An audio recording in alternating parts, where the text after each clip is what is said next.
ਤੁਸੀਂ ਦੱਸੋ ਇਹ ਬਿੱਲ ਠੀਕ ਹੈ ਗਲਤ ਹੈ। ਸਾਡੀ ਭੈਣ ਨੇ ਟੀਵੀ ਤੇ ਹਿੰਦੁਸਤਾਨ ਦੇ ਟੀਵੀ ਤੇ ਕਿਹਾ ਹੈ ਕਿ ਮੈਂ ਇਹ ਬਿੱਲਾਂ ਦੇ ਹੱਕ ਵਿੱਚ ਹਾਂ, ਪਰ ਸਾਡੇ ਕਿਸਾਨ ਵੀਰ ਇਹਨੂੰ ਅਪੋਜ਼ ਕਰਦੇ ਨੇ। ਯਾਰ ਕਿਹੋ ਜਿਹਾ ਸਟੈਂਡ ਹੈ ਸ਼੍ਰੋਮਣੀ ਅਕਾਲੀ ਦਲ ਦਾ। ਹੁਣ ਲੋਕ ਸ਼੍ਰੋਮਣੀ ਅਕਾਲੀ ਦਲ ਨੂੰ ਤੇ ਬੀਜੇਪੀ ਦੇ ਲੋਕਾਂ ਨੂੰ ਪਿੰਡਾਂ 'ਚ ਵੜਨ ਨਹੀਂ ਦੇਣਗੇ। ਇਹ ਤਾਂ ਮੋਦੀ ਸਾਹਿਬ ਦਾ ਏਜੰਡਾ। ਮੋਦੀ ਸਾਹਿਬ ਕਹਿੰਦੇ ਆ ਸਾਡਾ ਯੂਥ ਚਾਹ ਬਣਾਵੇ, ਪਕੌੜੇ ਤਲੇ, ਖਿਲੌਣੇ ਵੇਚੇ ਤੇ ਕੁੱਤਿਆਂ ਨੂੰ ਪਾਲੇ। ਅਸੀਂ ਚਾਰੇ ਕੰਮ ਅੱਜ ਕੀਤੇ ਨੇ।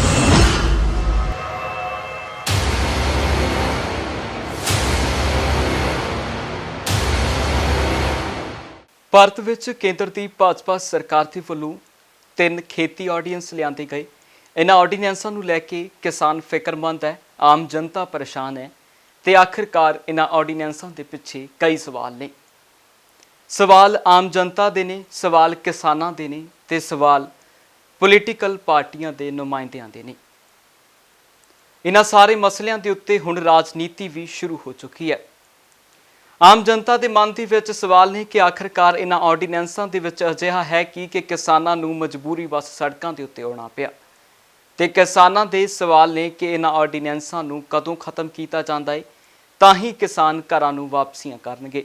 ਤੇ ਸਰਕਾਰ ਦੇ ਵੱਲੋਂ ਕਿਸਾਨਾਂ ਨੂੰ ਸਮਝਾਉਣ ਦੀ ਕੋਸ਼ਿਸ਼ ਕੀਤੀ ਜਾ ਰਹੀ ਹੈ ਕਿ ਆਰਡੀਨੈਂਸ ਕਿਸਾਨਾਂ ਦੇ ਹੱਕ ਦੇ ਵਿੱਚ ਨੇ, ਕਿਸਾਨ ਇਹਨਾਂ ਨੂੰ ਲੈ ਕੇ ਫਿਕਰਮੰਦ ਨਾ ਹੋਣ।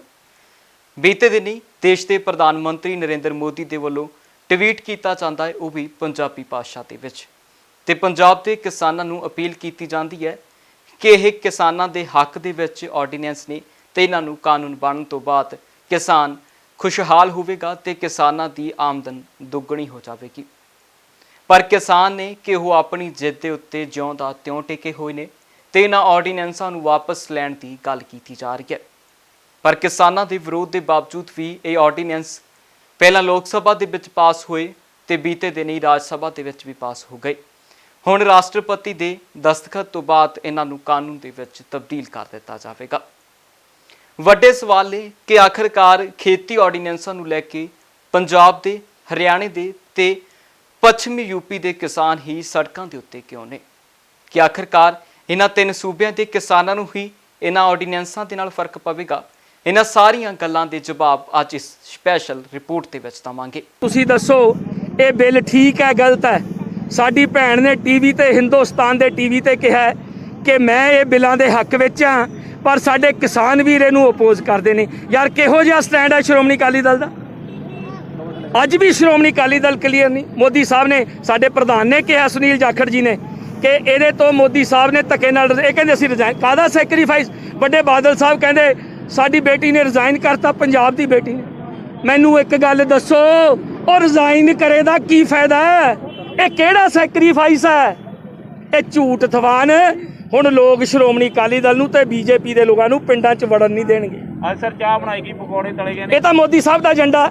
ਮੋਦੀ ਸਾਹਿਬ ਕਹਿੰਦੇ ਆ ਸਾਡਾ ਯੂਥ ਚਾਹ ਬਣਾਵੇ, ਪਕੌੜੇ ਤਲੇ, ਖਿਲੌਣੇ ਵੇਚੇ ਤੇ ਕੁੱਤਿਆਂ ਨੂੰ ਪਾਲੇ। ਅਸੀਂ ਚਾਰੇ ਕੰਮ ਅੱਜ ਕੀਤੇ ਨੇ।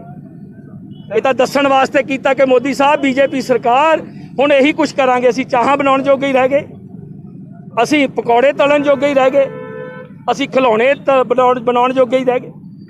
ਇਹ ਏਜੰਡਾ ਆ ਸਾਡੀ ਸਰਕਾਰ ਦਾ, ਬੀਜੇਪੀ ਤੇ ਸ਼੍ਰੋਮਣੀ ਅਕਾਲੀ ਦਲ ਦਾ। ਖੇਤੀ ਮਾਹਿਰਾਂ ਦਾ ਮੰਨੀਏ ਤਾਂ ਇਹ ਕਾਨੂੰਨ ਕਾਰਪੋਰੇਟ ਘਰਾਣਿਆਂ ਨੂੰ ਪੂਰੀ ਖੁੱਲ੍ਹ ਦੇਣਗੇ। ਦੇਸ਼ ਦੇ 80% ਕਿਸਾਨ ਵੱਡੀਆਂ ਕੰਪਨੀਆਂ ਨਾਲ ਕਰਾਰ ਕਰਨ ਦੀ ਸਮਰੱਥਾ ਨਹੀਂ ਰੱਖਦੇ। ਇਸ ਲਈ ਕਿਸਾਨਾਂ ਦਾ ਡਰ ਜਾਇਜ਼ ਹੈ, ਕਿਉਂਕਿ ਜੇ ਕਾਨੂੰਨ ਲਾਗੂ ਹੋਣ ਪਰ ਉਸ ਤੋਂ ਪਹਿਲਾਂ ਹੀ ਕਿਸਾਨਾਂ ਦੀ ਲੁੱਟ ਜਿਉਂ ਦੀ ਤਿਉਂ ਹੋ ਰਹੀ ਹੈ। ਜਦੋਂ ਕਾਨੂੰਨ ਵਪਾਰੀਆਂ ਦੇ ਪੱਖ ਦੇ ਵਿੱਚ ਹੋਵੇਗਾ, ਉਸ ਵੇਲੇ ਦੇ ਹਾਲਾਤ ਕੀ ਹੋਣਗੇ? ਇਹਨਾਂ ਨੂੰ ਲੈ ਕੇ ਕਿਸਾਨ ਅਤੇ ਖੇਤੀ ਮਾਹਿਰ ਕਾਫੀ ਚਿੰਤਾ ਦੇ ਵਿੱਚ ਨੇ। ਜੇਕਰ ਮਾਹਿਰਾਂ ਦੀ ਮੰਨੀਏ ਤਾਂ ਪੰਜਾਬ, ਹਰਿਆਣਾ ਅਤੇ ਪੱਛਮੀ ਯੂਪੀ ਦੇ ਵਿੱਚ ਹੀ ਇਹਨਾਂ ਆਰਡੀਨੈਂਸਾਂ ਦੇ ਨਾਲ ਸਭ ਤੋਂ ਵੱਡੀ ਮੁਸ਼ਕਲ ਪੈਦਾ ਹੋਵੇਗੀ, ਕਿਉਂਕਿ MSP ਪਹਿਲਾਂ ਹੀ ਨਿੱਜੀ ਹੱਥਾਂ ਦੇ ਵਿੱਚ ਹੁੰਦੀ ਸੀ। ਫਸਲ ਆਉਂਦੀ ਸੀ, ਉਸ ਦੀ ਕੀਮਤ ਡਿੱਗ ਜਾਂਦੀ ਸੀ। ਇਹਨਾਂ ਸਾਰੀਆਂ ਚੀਜ਼ਾਂ ਨੂੰ ਰੋਕਣ ਦੇ ਲਈ ਸੂਬੇ ਸਰਕਾਰ ਨੇ ਦਖਲ ਦੇ ਕੇ MSP ਲਿਆਂਦੀ, ਭਾਵ ਕਿ ਮਿਨੀਮਮ ਸਪੋਰਟ ਪ੍ਰਾਈਸ, ਘੱਟੋ ਘੱਟ ਸਮਰਥਨ ਮੁੱਲ ਦੇ ਉੱਤੇ ਜੇਕਰ ਕੀਮਤ ਡਿੱਗਦੀ ਤਾਂ ਕੀਮਤ ਡਿੱਗਦੇ ਸਾਰ ਹੀ ਸਰਕਾਰ MSP ਦੇ ਉੱਤੇ ਫਸਲ ਖਰੀਦ ਲੈਂਦੀ ਸੀ। ਇਸ ਤਰ੍ਹਾਂ ਕਿਸਾਨਾਂ ਨੂੰ ਗਰੰਟੀ ਹੁੰਦੀ ਸੀ ਕਿ ਉਹਨਾਂ ਦੀ ਫਸਲ ਕੋਈ ਹੋਰ ਨਾ ਚੱਕੇ ਤਾਂ ਸਰਕਾਰ ਜ਼ਰੂਰ ਚੱਕ ਲਵੇਗੀ ਤੇ ਘੱਟੋ ਘੱਟ ਸਮਰਥਨ ਮੁੱਲ ਉਹਨਾਂ ਨੂੰ ਜ਼ਰੂਰ ਮਿਲ ਜਾਵੇਗਾ।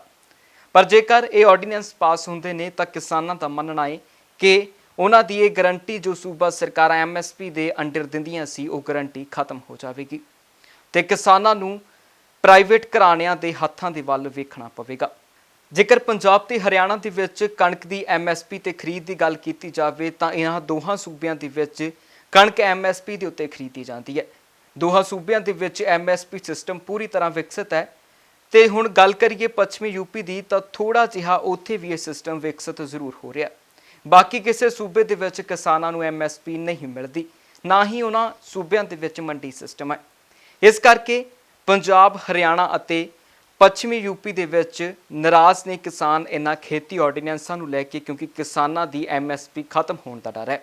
ਕਿਉਂਕਿ ਕਿਸਾਨਾਂ ਨੂੰ ਲੱਗ ਰਿਹਾ ਹੈ ਕਿ ਜੇਕਰ ਇਹ ਕਾਨੂੰਨ ਬਣਦੇ ਨੇ ਤਾਂ MSP ਦਾ ਕੋਈ ਮਤਲਬ ਹੀ ਨਹੀਂ ਰਹਿ ਜਾਵੇਗਾ ਤੇ ਕਿਸਾਨ ਸੜਕਾਂ ਤੇ ਆ ਗਏ, ਕਿਉਂਕਿ ਕਿਸਾਨ MSP ਬਰਕਰਾਰ ਰੱਖਣਾ ਚਾਹੁੰਦੇ ਨੇ ਅਤੇ ਸੂਬਾ ਸਰਕਾਰਾਂ ਉਹਨਾਂ ਦੀ MSP ਦੇ ਵਿੱਚ ਸਾਥ ਦੇ ਰਹੀਆਂ ਨੇ ਤੇ ਸੂਬਾ ਸਰਕਾਰਾਂ ਉਹਨਾਂ ਦੇ ਧਰਨਿਆਂ ਦੇ ਵਿੱਚ ਸਾਥ ਵੀ ਦੇ ਰਹੀਆਂ ਨੇ। ਪੰਜਾਬ ਤੇ ਹਰਿਆਣੇ ਦਾ ਕਿਸਾਨਾਂ ਦਾ ਮਸਲਾ ਬਾਕੀ ਦੇਸ਼ ਦੇ ਕਿਸਾਨਾਂ ਨਾਲੋਂ ਇਸ ਵਾਰ ਵੱਖਰਾ ਨਜ਼ਰ ਆ ਰਿਹਾ ਹੈ, ਕਿਉਂਕਿ ਇਹਨਾਂ ਦੋਹਾਂ ਸੂਬਿਆਂ ਦੇ ਵਿੱਚ MSP ਦੇ ਉੱਤੇ ਫਸਲਾਂ ਖਰੀਦੀਆਂ ਜਾਂਦੀਆਂ।